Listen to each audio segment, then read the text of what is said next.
struggle.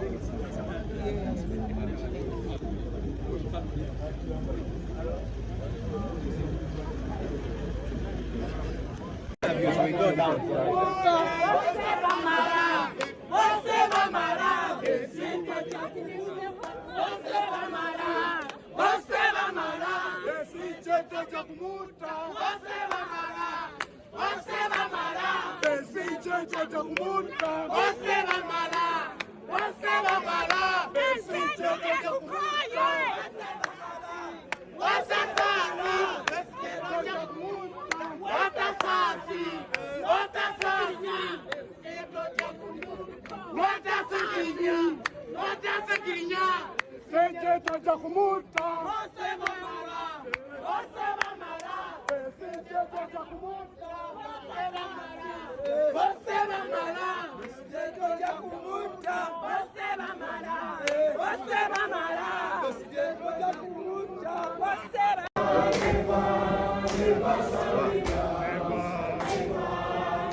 Never light.